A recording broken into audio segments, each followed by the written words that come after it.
the day. Stanford graduate from School of Business, and she's done Masters in Business Administration. Executive Director of Heritage Foods, a mother of a little one, daughter of a popular Telugu actor, and daughter-in-law of our Honorable Chief Minister, Sri Nara Chandrababu Naidu Garu. Please put your hands together for Nara Brahmani. Andarki na namaskaralu. Good morning to everyone. My sincere greetings to Honorable Governor, Honorable Chief Minister of Andhra Pradesh, Honorable Speaker of Andhra Pradesh, eminent guests on the dais, and all of you for participating in the first ever conclave of the National Women's Parliament here at Amravati. I'm particularly happy to share the dais with eminent women who've been trailblazers in their fields, be it journalism, law, or public services. These women have scaled heights that very few women have attained before. And I'm sure, listening to their experiences and ideas, all of you will find immense practical value. All of you, young, bright-eyed women here today, need to be inspired.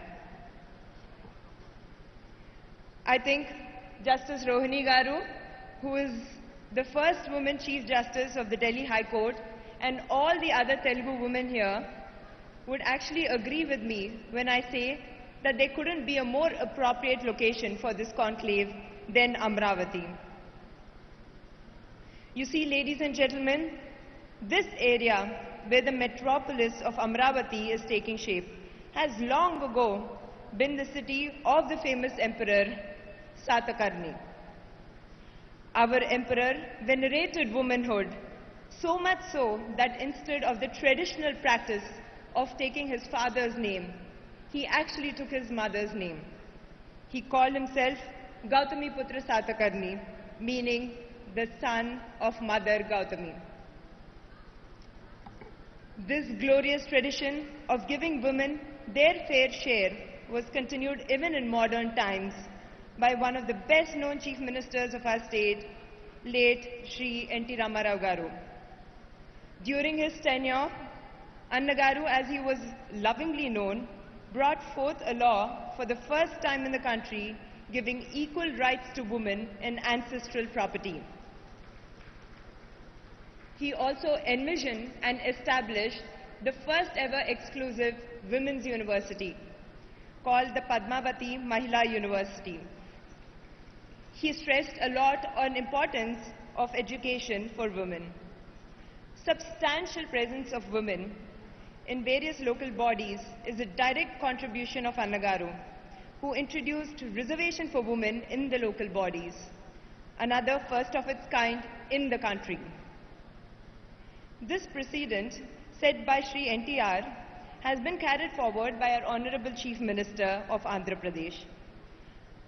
I'm proud to say that under his leadership, about 1 million, yes, 1 million self-help groups of women with about 1 crore members are being nurtured and promoted. This is the largest in any state in the country, period. As a direct result, women belonging to the underprivileged sections of the society have become the fulcrum of economic growth in the state. And the living example was the stalls that a lot of women belonging to these groups have put up outside. It was extremely empowering to see all these handicrafts outside. Another extraordinary initiative, which is really close to my heart, is 1/3 reservation for women in professional education. As a direct result, women are able to dominate sectors such as financial services, healthcare, and information technology, an industry that's been brought into light by a chief minister. Ms. Sagarika Ghosh had mentioned that Andhra Pradesh has generated the most feminist chief ministers, and I couldn't agree with her more. Since I'm in the presence of eminent journalists, in the interest of full disclosure, I must mention that I am the proud granddaughter and the daughter-in-law of these personalities. Clearly, women empowerment starts at home. In our home, the women have always been encouraged to pursue their passion. Undoubtedly, India has been blessed with a number of visionary leaders. Yet, we cannot close our eyes to the disparities and anomalies that exist as far as women's issues are concerned. We elected women heads of government and state much before many developed countries, and the US presidential election is an example by itself. Yet, equal pay for equal work is not a given in India, despite stringent laws. A recent study actually says that only 5% of working women in India make it to senior leadership positions in the corporate sector, compared to the global average of 20%. Why is this so? These are just some of the many challenges facing young women today in India. Physical abuse and mental abuse, especially in the form of cyberbullying, are becoming extremely common. My fellow speakers here today, especially the women, have dealt with many issues such as these. They've not only challenged the stereotypes, but have also successfully overcome obstacles and penetrated the glass ceiling that often prevents women from rising to their full potential. And I congratulate all of you for that. It's been enlightening to learn their secrets of success. I'm eagerly looking forward to hearing more. As far as my vision is concerned, I strongly believe that self-help is the key. Rather than waiting around endlessly for someone to quote-unquote help us, we women should take matters into our own hands and help ourselves. We can do this only through education. Education empowers and liberates. Education widens and gives more exposure and makes us aware of our potential. Education also enables us to be more effective in our chosen fields. I'm personally involved in a lot of education initiatives, and I strongly believe in the power of that. All of you young ladies out there, take a good look at the ladies on the dais. We are all decision makers in our chosen fields. And we wouldn't be at these positions of responsibility and authority today if we didn't have education under our caps. Success has many components, and education plays a very important role. On the professional front, Heritage Foods is a major player in the dairy industry, and we touch about 15 lakh households on a daily basis. The dairy industry is a major employer of women, and that's why I'm extremely proud to be a part of it.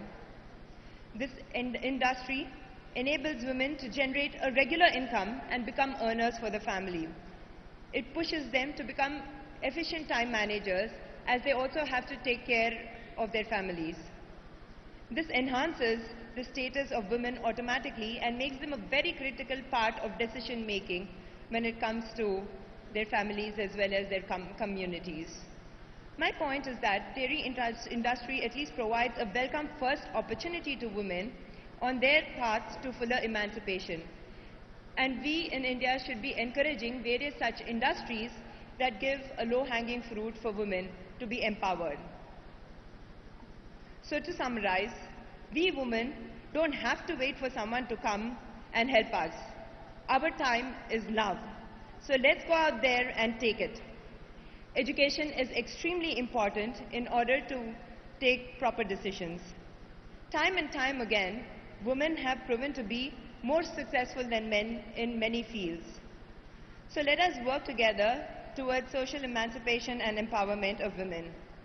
It would be a gigantic waste of resources if we choose to ignore this problem that women are going through, as they ultimately constitute half the world's population. This is not rocket science, this is just common sense. Before concluding, I would like to remind you of the old adage, seeing is believing. I often meet young, talented girls who can do much better than what they're doing, but just don't go and grab it because they're women. I'm very pleased to note that the organizers of this event have allocated sufficient time for mentor-mentee sessions. I would evaluate the success of this parliament by the number of young women in whom we can light a spark of ambition to be the best at what they can possibly be.